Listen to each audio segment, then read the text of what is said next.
Hello दोस्तों, स्वागत है आपका हमारे यूट्यूब चैनल हनी वॉइस पर। मुझे जिस काम से मना किया गया था मैं वही कर रही थी। मेरे कदम उस कमरे की तरफ जा रहे थे, पर मेरे दिल में कोई डर नहीं था। वो चीज़ थी जो डर से भी ज़्यादा खतरनाक होती है, जिसे उत्सुकता कहते हैं। इस हवेली से मैं एक अच्छी तरह वाकिफ़ थी। उसके एक एक कमरे से जान पहचान थी। मुझे यकीन था कि कुछ नहीं होगा, पर जो नहीं सोचा होता वही होता है। क्योंकि जैसे ही मैंने कमरे में कदम रखा, मेरी ज़ुबान से उस इंसान का नाम निकला जिसने मुझे इस कमरे में आने से मना किया था। और आज समझ आई कि क्यों मना किया था। पर अब देर हो चुकी थी, क्योंकि मेरी आंखों के सामने मेरा नाम अरीशा है और मैं अपने परिवार की सबसे खूबसूरत लड़की थी। जब मैं इस दुनिया में आई, मेरी माँ इस दुनिया से चली गई। मेरे पापा मेरी माँ से बहुत ही मोहब्बत करते थे। उन्होंने सारे ख़ानदान से बगावत की थी। उनको किसी शहज़ादे की तरह रखा था। उनके बिना जीने के बारे में सोच भी नहीं सकते थे। पर उनके देहांत पर एक आंसू भी नहीं रोए, चुपचाप सब्र की और तस्वीर बने खड़े रहे। ये सब मुझे मेरी दादी ने बताया था। उन्होंने ही मुझे पाला था। मैं बहुत ही बीमार रहती थी, पर वो एक दिन भी मुझसे तंग नहीं हुई थी और हमेशा मेरा ख्याल रखा करती थी। पापा मुझसे दूर दूर रहते थे। शायद मुझे मेरी माँ की मौत की वजह से समझते थे। ऐसा नहीं था कि उनको मुझसे नफ़रत थी, पर प्यार भी नहीं था। उनके पास मेरे लिए कभी वक्त नहीं होता था। मैं भी हॉस्टल में रही और अब पढ़ाई पूरी होने के बाद आई थी। अब मेरी उम्र 21 साल थी। मैं बहुत ही छोटी थी जब यहाँ से गई थी। मेरे आने की खुशी सिर्फ दादी को थी। पापा आज भी बिजी थे अपने कामों में, अपनी दुनिया में। उन्होंने दूसरी शादी भी नहीं की थी। मेरी दादी में भी अब वो पहले वाली बात नहीं थी।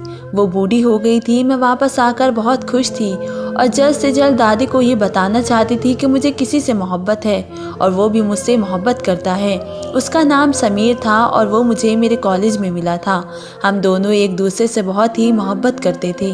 वो मेरे पीछे पागल था और मेरी याद में दीवाना हो चुका था और इतना बेसब्र था कि मेरे गांव आने की जिद करता रहता था, पर मैं उसे मना करती थी। वैसे भी मुझे उससे बहुत मोहब्बत थी। यहाँ सब कुछ ठीक था, पर मैंने एक अजीब बात नोट की जिसकी मुझे बिल्कुल भी उम्मीद नहीं थी कि जब से मैं आई थी दादी कमरे में ही सो रही थी। ये उनकी ज़िद थी कि जैसे मैं बचपन में उनके साथ सोया करती थी, वैसे ही अब मैं उनके साथ रहूं। मैंने भी हाँ कह दिया। भला मुझे क्या परेशानी थी? मैं तो खुद उनसे बहुत ही मोहब्बत करती थी और इतने साल उनसे दूर रहने के बाद वापस आई थी। मैंने देखा कि दादी ने मेरे लिए दूध का गिलास बनाया था, जो वो हमेशा अपने हाथों से बनाया करती थी। वो दूध को थोड़ा गर्म करती और उसके अंदर इलायची और सौंफ मिला दिया करती थी। ये उनका ख़ास फार्मूला था। वो हमेशा से मुझे ये वाला दूध पिलाया करती थी और मुझे उसके बिना नींद नहीं आती थी, लेकिन इतने सालों में से इसके बिना ही सोती थी। और अब वापस आई तो उनका कहना था कि मैं तेरे लिए यही वाला दूध रोज़ बनाया करूँगी। यहाँ तक कि तो बात ठीक थी, लेकिन एक दिन मैंने उन्हें दूध के गिलास में कोई चीज़ मिलाते हुए देखा। मुझे साफ पता चल गया कि वो ना तो सौंफ थी और ना ही इलायची थी, लेकिन उन्होंने इस तरह से मिलाया था कि जैसे मैंने देखा ही नहीं। वो बूढ़ी हो गई थी। उनको पता नहीं था कि आजकल के नौजवानों की नज़र बड़ी तेज़ होती है। वो ये समझ रही थी कि मुझे पता ही नहीं चलेगा, लेकिन मुझे पता चल गया था। मैंने उनसे पूछा कि क्या डाला है आपने इस दूध में, तो कहने लगी कि क्या और क्या डालूं? इलायची डाली है, सौंफ डाली है और बहुत सारी मोहब्बत डाली है अपनी प्यारी बेटी के लिए। मैं हैरान थी कि वो मुझसे झूठ क्यों बोल रही थी। वो इतनी सफाई से झूठ बोल रही थी कि मैंने 2 पल उनको देखा तो उन्होंने मुझे नज़रें ही नहीं मिलाई, क्योंकि जाहिर है कि उनके दिल में चोर था। मुझे अपनी दादी पर भरोसा था। वो मेरे साथ कुछ ऐसा नहीं कर सकती थी जिससे मुझे नुकसान हो, लेकिन वो मुझसे झूठ क्यों बोल रही थी। खैर, मैंने दूध का गिलास पी लिया और मुझे नहीं लगता था कि मेरे साथ कुछ अजीब हुआ था। बस मुझे नींद बहुत अच्छी आई थी, लेकिन मुझे ऐसी नींद आई थी कि मुझे पता ही नहीं चला था कि मैं कब सोई और कब जागी थी। वो रोज़ मेरे लिए दूध बनाती थी और रोज़ उसके अंदर कोई चीज़ मिला दिया करती थी। उन्होंने मेरे लिए बहुत ही कुर्बानियाँ दी थी। मैं उन पर कभी भी शक नहीं कर सकती थी, लेकिन जो वो कर रही थी वो बात मुझसे छुपा रही थी और हमेशा वही बात छुपाई जाती है जो गलत होती है, बताने के लायक नहीं होती। लेकिन मेरी दादी मेरे साथ ऐसा क्यों कर रही थी? मेरे पापा हमेशा से ही बिज़ी रहते थे। अगर मैं उनसे कोई बात करने की कोशिश करती तो वे कहते कि मेरा कोई ज़रूरी काम है। वो कभी भी मुझसे सीधे मुँह बात नहीं करते थे। वो हमेशा ही बिज़ी होने का बहाना कर कर वहाँ से चले जाते थे। साफ जाहिर होता था कि उनको मेरी बातों में कोई दिलचस्पी नहीं है। और ये बात वक्त की नहीं थी, बात दिलचस्पी की थी। जिसके साथ आप बात करना चाहते हैं उसके लिए वक्त निकाल ही लेते हैं। मैं उनकी अकेली बेटी थी, उनको मुझसे फिर भी कोई मोहब्बत नहीं थी। दादी ने मुझे बताया था कि जब तुम अपनी माँ के पेट में थी तो उसको डॉक्टर ने कहा था कि इस बच्चे को पैदा मत करो, नहीं तो तुम्हारी जान को खतरा हो सकता है। पर उसने कहा था कि वो अपने बच्चे की जान नहीं ले सकती, उसको ज़रूर पैदा करेगी। और यही वजह थी कि आखिर वक्त में उसकी तबीयत बहुत ही ज़्यादा ख़राब हो गई। तुम्हारे पापा ने भी उसको कहा था कि तुम अपनी सेहत के बारे में सोचो, बच्चे फिर पैदा हो जाएंगे। लेकिन तुम्हारी माँ का कहना था कि मैं अपने बच्चे को जानबूझकर ख़त्म नहीं कर सकती, वो भी सिर्फ अपनी जान बचाने के लिए। जो किस्मत में होगा वही बर्दाश्त कर लूँगी, लेकिन अपनी औलाद को अपने हाथों से कभी भी ख़त्म नहीं करूँगी। तुम्हारी माँ ने ज़िद की थी और इसी वजह से वो इस दुनिया से चली गई। उसने अभी वो बहुत ही कुछ देखना था। उसके साथ ऐसा पति था जो उससे बहुत ज़्यादा मोहब्बत करता था, उस पर जान देता था। वो चाहती थी तो अपने पति के साथ एक भरपूर ज़िंदगी गुजार सकती थी, उसकी मोहब्बत के साए में एक एक पल खुश रह सकती थी। वो उसके लिए कुछ भी कर सकता था, उनकी ज़िंदगी का हर दिन खूबसूरत हो सकता था। लेकिन तुम्हारी माँ बहुत ही अजीब इंसान थी। वैसे वो बहुत अच्छी इंसान थी, उसमें तो कोई शक नहीं था, लेकिन उसके अंदर एक महबूबा कम थी और एक माँ ज़्यादा थी। इसलिए उसने सिर्फ तुम्हारे बारे में सोचा, तुम्हें पैदा करने के लिए अपनी जान दे दी। और जब वो अपनी आखिरी सांसें ले रही थी तो उसने तुम्हारे पापा से यही वादा लिया था कि वो तुमसे नफ़रत नहीं करेगा। मेरी दादी ने मुझे ये सब कुछ बताया था। मेरे पापा मुझसे नफ़रत तो नहीं करते थे, लेकिन मोहब्बत भी तो नहीं करते थे, और मुझे अब उनकी इस हरकत की आदत हो गई थी। फिर एक दिन वो मेरी दादी से कोई बात कर रहे थे। उनका कहना था कि अब मेरी शादी करा दी जाए। मेरी दादी का कहना था कि शादी कराने के लिए कोई लड़का भी तो होना चाहिए, और फिर ये नए ज़माने की लड़की है, हम ऐसे ही कोई लड़का तलाश करके उसकी शादी नहीं करवा सकते, उसकी मर्ज़ी भी पूछनी पड़ेगी। मेरे पापा मेरी शादी पर बहुत इसरार कर रहे थे। वो कह रहे थे और कोई तरीका नहीं है उसको यहाँ से दूर रखने का, शादी करवा दो। वो मुझे क्यों इस घर से दूर रखना चाहते थे। मेरी दादी का कहना था कि कुछ नहीं होगा, तुम्हें फ़िक्र करने की ज़रूरत नहीं है। उनका कहना था कि नहीं, कुछ ना कुछ हो सकता है, मेरी ये फ़िक्र बहुत ही बड़ी है, मैं नहीं चाहता कि कोई मुसीबत आ जाए। वैसे भी उसकी शादी की उम्र हो गई है, उसकी शादी हो जानी चाहिए, और हम कौन सा ज़बरदस्ती उसकी शादी करेंगे। आप उसको 2 से 4 रिश्ते दिखा दो, जो उसको पसंद आए उससे हम शादी करवा देंगे, लेकिन ये सब कुछ जल्दी होना चाहिए। मैं हैरान थी कि 11 साल के बाद मैं इस हवेली में वापस आई थी और पापा मुझे फिर से यहाँ से निकालना चाहते थे। उनको मेरी शादी की इतनी जल्दी थी, जैसे अगर मेरी शादी नहीं हुई तो उन पर कोई मुसीबत आ जाएगी। मेरी दादी ने भी कह दिया था कि मैं यही करूँगी, तुम फिक्र नहीं करो, उसको समझा दूँगी। और मुझे मेरी दादी को अपनी मोहब्बत के बारे में बता देना चाहिए था, लेकिन पहले मुझे इनसे ये भी पूछना था कि आखिर इतनी जल्दी क्या है और इस बात की इतनी जल्दी क्यों है, और पापा अचानक से ही मेरी शादी कराने के लिए इतने बेचैन क्यों हो गए थे। क्या वो मुझे इस हवेली में बर्दाश्त नहीं कर सकते थे? आखिर ऐसी भी क्या बात थी? इतना जानना तो मेरा हक था। मैंने अपनी दादी को सब बताने के बारे में सोच लिया था, पर आज सुबह से मेरी दादी की तबीयत ख़राब थी, इसलिए सोचा कि आज बात नहीं करूँगी। मैं बाहर ही बैठी थी जब मुझे हमारी हवेली में काम करने वाली एक नौकरानी नज़र आई।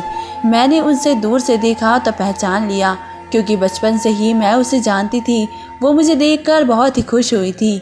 उसने कहा कि आप तो बहुत ही खूबसूरत और बड़ी हो गई है। वो मुझे बहुत गौर से देख रही थी। मैंने कहा कि अब हवेली में काम करना छोड़ दिया है क्या? तुम्हारे हाथ के खाने तो मुझे आज तक याद है। वो हवेली में खाना बनाया करती थी, लेकिन अब यह हवेली सुरक्षित नहीं है, इसलिए मैंने यहाँ पर काम करना छोड़ दिया है। मैंने कहा कि क्या मतलब ये सुरक्षित नहीं है? उसकी शक्ल देखकर साफ पता चल रहा था कि ये वह बोलना नहीं चाहती थी, लेकिन उसके मुंह से निकल गया था। उसने कहा कि मेरी शादी हो गई है ना, तो ना बच्चे हैं और उसके साथ व्यस्त रहती हूँ, और मेरा पति काम करता है, वे मुझे कोई और काम नहीं करने देता, इसलिए अब मैं कहीं भी काम नहीं करती हूँ। उसने फ़ौरन बात ही बदल दी और मुझे कहा कि अपना बहुत ख्याल रखना और वहाँ से चली गई। मुझे उसकी हरकतें समझ नहीं आई। वे बहुत ही घबराई हुई थी और जिस तरह से पेश आ रही थी, न जाने उसे क्या हो गया था। मुझे समीर बार बार मैसेज कर रहा था क्योंकि मैंने उसे बता दिया था कि मेरे घर में मेरी शादी की बात हो रही है, लेकिन मैंने ये भी कहा था कि मैं अपनी दादी से बात कर लूँगी और मेरी दादी को शादी कराने की इतनी जल्दी है तो तुमसे मेरी शादी करवा देंगे। वे बहुत ही ज़्यादा अमीर ख़ानदान से था और उससे शादी से कोई परेशानी नहीं था। उसने घर में मेरी बात भी की हुई थी और उसकी माँ से भी मेरी बात होती रहती थी। उसने कहा था कि बस तुम हाँ बोलो और हमें ओके का इशारा करो, मैं तो बारात लेकर आ जाएगी। यानी हमारी मोहब्बत की राह में कोई भी रुकावट नहीं थी। मैंने कहा था कि मेरी दादी की तबीयत ख़राब है, उनकी तबीयत ठीक होती तो मैं उनसे बात करती, लेकिन उसको सुकून नहीं आ रहा था। फिर रात हुई तो मेरी दादी की तबीयत ख़राब थी, लेकिन आज भी उन्होंने दूध बनाना नहीं भूली थी और हमेशा की तरह उन्होंने दूध में कोई चीज़ मिलाई थी। मुझे रात को बहुत ही गहरी नींद आती थी। मुझे पता ही नहीं चलता था कि मैं कब सोई और कब जागी। मुझे क्या ख्वाब आया, मुझे कुछ याद नहीं रहता था। ऐसा लगता था कि जैसे मैं बेहोश हो जाती थी। एक दिन सुबह जागी तो सामने का मंजर देखकर हैरान रह गई। हवेली के मैन होल में कुछ सामान टूटा पड़ा था और खिड़की भी टूटी हुई थी, जैसे किसी ने कोई भारी चीज़ उठाकर खिड़की पर मारी थी। मैं हैरान रह गई। मैंने कहा कि ये सब कुछ क्या है। मेरी दादी ने कहा कि रात को हवेली में कोई चोर घुस आया था और चोरी करने की कोशिश कर रहा था, इसलिए ये सब कुछ किया है और लेकिन उसे पकड़ लिया गया है और उसने यहाँ से भागने की कोशिश की थी। मुझे ये बात काफ़ी अजीब लगी कि हमारे घर में ऐसे चोर आ सकते हैं और इतनी आसानी से अंदर दाखिल हो सकते हैं। मैंने कहा कि मुझे क्यों नहीं जगाया गया, मुझे क्यों नहीं बताया। मेरी दादी ने कहा कि इतनी बड़ी बात नहीं थी, तुम सुकून से सो रही थी इसलिए तुम्हें नहीं बताया, जबकि बात तो काफ़ी बड़ी थी। वे चोर कुछ और भी तो कर सकते थे, हम सबको मार भी सकते थे, लेकिन ये लोग इस बात से कोई इतना ज़्यादा डरे हुए भी नहीं थे। और मैं इस बात पर हैरान थी कि चोर घर में आया है और खिड़कियाँ टूटी है, सामान टूटा है तो शोर शराबा भी हुआ होगा, लेकिन मेरी आँख क्यों नहीं खुली। ऐसा भी क्या मिलाती थी दादी दूध में कि मैं इस तरह सो जाती थी।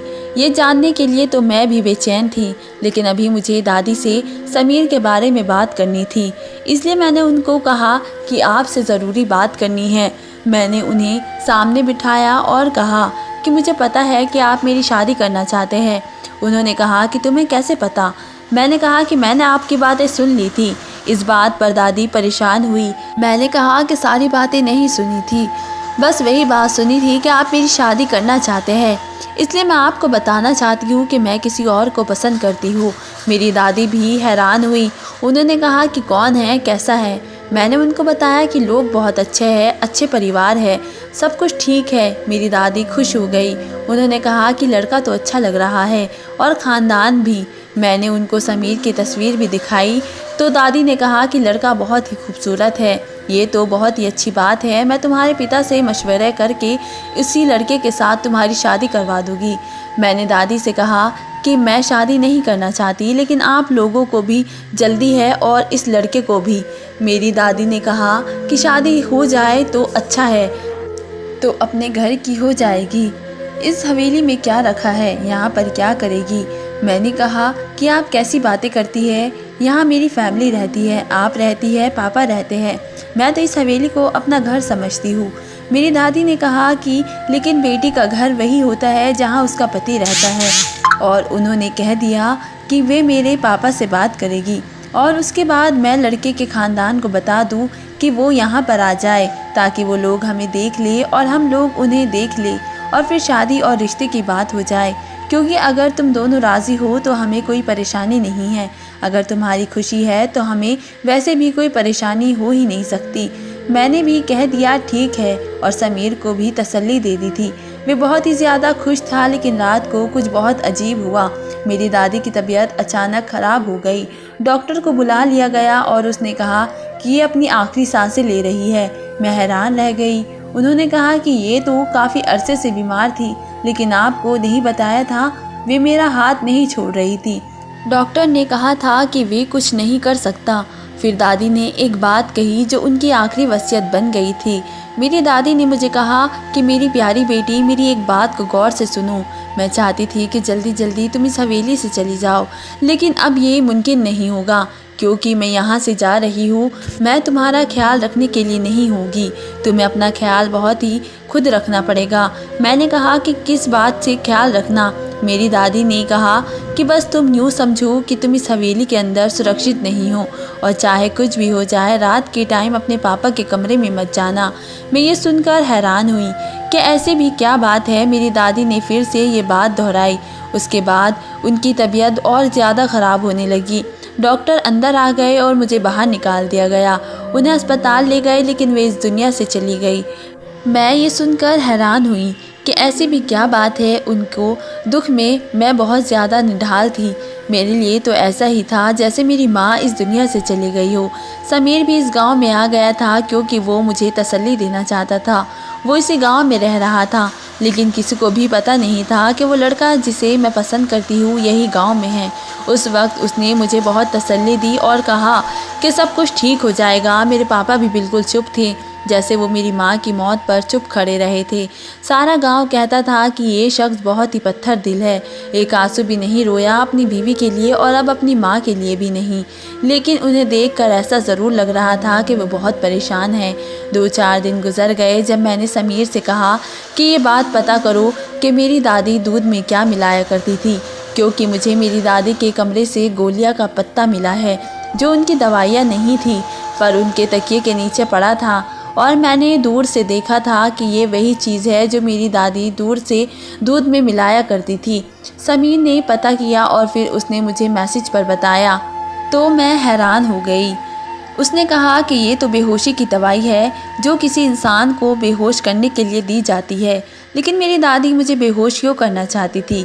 मैं तो वाकई में बेहोश हो जाती थी क्योंकि अब जब मैंने वो दूध नहीं पिया तो मुझे नींद नहीं आ रही थी, लेकिन इस दूध को पीने से मैं ऐसी बेहोश होती थी कि मुझे पता ही नहीं चलता था कि मैं कहाँ हूँ। समीर भी सोच रहा था कि वो तुमसे इतनी मोहब्बत करती थी, फिर तुम्हारे साथ ये सब कुछ क्यों कर रही थी? मैंने कहा कि मुझे नहीं पता। दिन गुजरने लगे, मुझे अपने पापा से बात करनी थी। वाकई अब मेरा इस घर में रहना मुश्किल हो गया था। मुझे तो दादी की बहुत याद आती थी। मैं शादी करके समीर के साथ वापस जाना चाहती थी। मुझे वाकई ऐसा लगता था कि मेरा कोई नहीं है। शायद मेरी दादी ठीक कहती थी, यहाँ मेरा कोई नहीं था। मेरे पापा भी मेरे अपने नहीं थे, पर उनसे बात तो करनी थी क्योंकि उनके बिना मेरी शादी नहीं हो सकती थी। मेरी समीर से बात हो रही थी। जब हमारा एक दूसरे से मिलने का दिल करता था तो वो हवेली आ जाता था। अभी तो ये कह रहा था कि मेरा तुमसे मिलने का दिल कर रहा है, लेकिन मैंने उसको कहा कि अब बहुत ही रात हो गई है, इसलिए तुम मत आना। उसने कहा कि मैं तुम्हारे पास आ जाऊँगा, तुम खिड़की से मुझे देख लेना, मुझे तसल्ली हो जाएगी कि तुम ठीक हो। मैंने उससे कहा था कि नहीं, ऐसा करने की ज़रूरत नहीं है। वो वाकई बहुत ही अच्छा इंसान था, मुझसे बहुत ही मोहब्बत करता था। मैं दादी को उससे मिलाना चाहती थी, लेकिन ये भी मुमकिन नहीं हो सका। मुझे दादी की बहुत याद आ रही थी और मैंने सोच लिया था कि मैं आज पापा से बात करूँगी और मैं उनके कमरे की तरफ जा रही थी। मुझे दादी ने कहा था कि रात होते ही कभी भी अपने बाप के कमरे में न जाना, लेकिन मैंने इस बात को भुला दिया क्योंकि मुझे उनकी ये बात समझ नहीं आई थी। उन्होंने मुझे ये तो कह दिया था कि कमरे में ना जाना, पर ये नहीं बताया था कि क्यों नहीं जाना। उन्होंने ऐसा क्यों कहा था? डॉक्टर का कहना था कि आखिरी वक्त मुझे तो याद भी नहीं था कि मैं आखिरी दफ़ा पापा के कमरे में कब गई थी। शायद बचपन में ही भी नहीं, क्योंकि उन्होंने मुझे कभी अपने कमरे में लेकर ही नहीं गए थे, कभी मुझसे प्यार ही नहीं किया था। मुझे याद है कि मैं कमरे में मेरी माँ की एक तस्वीर भी लगी हुई थी जिसमें वो बहुत ही ज़्यादा खूबसूरत लग रही थी, लेकिन इस तस्वीर को देखते हुए भी काफ़ी अरसा हो गया था। अभी इतनी रात नहीं हुई थी कि मुझे पता था कि पापा जाग रहे होंगे, क्योंकि अभी तो रात के 8 भी नहीं बज रहे थे। लेकिन इस घर में ऐसा था कि हर तरफ सन्नाटा और खामोशी थी। नौकर भी छुट्टी करके चले जाया करते थे और जो यहाँ पर रहते थे वो अपने क्वार्टर में चले जाते थे। पहले दादी थी, लेकिन अब तो दादी भी नहीं थी। मैं अपने कमरे में अकेली बैठी थी तो मैंने सोचा कि पापा के कमरे में जाकर उनसे बात कर लूँ, क्योंकि दादी को पापा को कुछ बताने का मौका नहीं मिला था। मुझे यकीन था कि उन्होंने पापा से बात नहीं की होगी और मुझे ये भी यकीन था कि जिससे पापा को शादी की जल्दी थी वो फ़ौरन ही हाँ कर देंगे। मैं उनके कमरे में दाखिल हुई और देख के हैरान रह गई। मुझे बिल्कुल भी यकीन नहीं था कि मुझे ये सब कुछ देखने को मिलेगा। दादी की बात याद आई कि रात होते ही अपने पापा के कमरे में न जाना। आज पता चला कि अपनी आखिरी सांस लेते हुए भी दादी ने ऐसी बात क्यों कही थी। अब मुझे उस नौकरानी की बात भी याद आ गई थी कि अब ये हवेली सुरक्षित नहीं है, और पापा की बात भी याद आ गई थी, उसको जल्दी से घर से निकाल दो, ये यहाँ सुरक्षित नहीं है। और ये भी पता चल गया था कि मेरी दादी मुझे रोज़ रात को बेहोश क्यों कर देती थी, और इस बात का यकीन हो गया था कि उस दिन हमारे घर में कोई चोर नहीं आए थे, क्योंकि सामने खड़ा आदमी मेरा बाप ज़रूर था, लेकिन मेरे बाप जैसा नहीं था। इस कमरे की कोई भी चीज़ सलामत नहीं थी। मेरी माँ की तस्वीर पर भी किसी ने नाखून मारे हुए थे। मेरे पापा अजीब सी हालत में खड़े थे, ऐसा लग रहा था कि उनको कोई दौरा पड़ गया है। उन्होंने अपने आप के साथ भी कोई जुल्म किया हुआ था और अपने आप को तकलीफ़ पहुंचाई थी। वो भी किसी जानवर की तरह लग रहे थे। जब मैं कमरे के अंदर दाखिल हुई तो पापा मेरी तरफ पलटे, मुझे ऐसी नज़रों से देखने लगे जैसा भी मुझ पर हमला कर देंगे। मैंने पहले कहा, पापा ये सब कुछ क्या है, क्या हो रहा है यहाँ पर। जब मैंने उनकी शक्ल देखी तो मैं हैरान रह गई। उनकी शक्ल तो बिल्कुल बदल चुकी थी। वो अजीब तरह से गहरी गहरी सांसें ले रहे थे और उनकी आंखों में खून उतर आया था, और उनके हाथों को देखकर ऐसा लग रहा था कि वो किसी को मारने के लिए बेचैन हैं। शायद उनको कोई बीमारी थी जिसकी में उनकी हालत ऐसी हो गई थी। मेरे पापा ने कहा था कि तुम ही हो ना वो जिसकी वजह से मेरी पत्नी इस दुनिया से चली गई है, और आज मैं तुम्हें नहीं छोड़ूंगा। तुम्हारी वजह से मेरी पत्नी दुनिया से गई है। वो अचानक से मेरी तरफ ऐसे बढ़े कि मुझ पर हमला कर देंगे। मैंने ज़ोर से चीख मारी। उन्होंने मुझे पकड़ लिया और मुझे तेज़ से पकड़कर इतनी ज़ोर से झटक देते कि मैं दीवार से जा लगती। किसी ने मुझे थाम लिया, और वो कोई और नहीं समीर था, जो मेरे मना करने के बावजूद भी मुझसे मिलने के लिए चला आया था। शायद मेरे चीखने की आवाज़ें सुनकर यहाँ तक आ गया था। उसने मुझे मेरे पापा से बचा लिया और दरवाजे को बाहर से लॉक कर दिया। हम दोनों हैरान रह गए, और सुबह हुई तो ये बात समझ आई। जब हमारे ख़ानदानी वकील साहब के पास गए, उन्होंने सारा कुछ बताया। उन्होंने कहा कि आपके पापा को एक मानसिक बीमारी है, जिसमें रात होते ही उनके ऊपर एक अजीब तरह का इंसान हावी हो जाता है, और उस इंसान के लिए सबसे बड़ी दुश्मन तुम हो, क्योंकि तुम्हारी वजह से उनकी ज़िंदगी के सबसे अहम औरत उनकी पत्नी नहीं रही। इसलिए मेरी दादी ने मुझे घर से दूर रखा और रात को तुम्हें बेहोश कर दिया करती थी, क्योंकि तुम्हारा बाप रात को चीखता चिल्लाता था, और इसलिए वो तुम्हारी शादी करना चाहती थी। तुम्हारे पापा का इलाज चल रहा है, लेकिन कोई फ़र्क नहीं पड़ता। उनको खुद भी अपनी बीमारी के बारे में पता है। मेरे पापा बहुत शर्मिंदा थे, मेरे सामने भी नहीं आना चाहते थे। उन्होंने कहा कि वो अपने आप को कंट्रोल करने की कोशिश कर रहे हैं। आज भी इलाज जारी है, लेकिन कोई असर नहीं हो रहा है।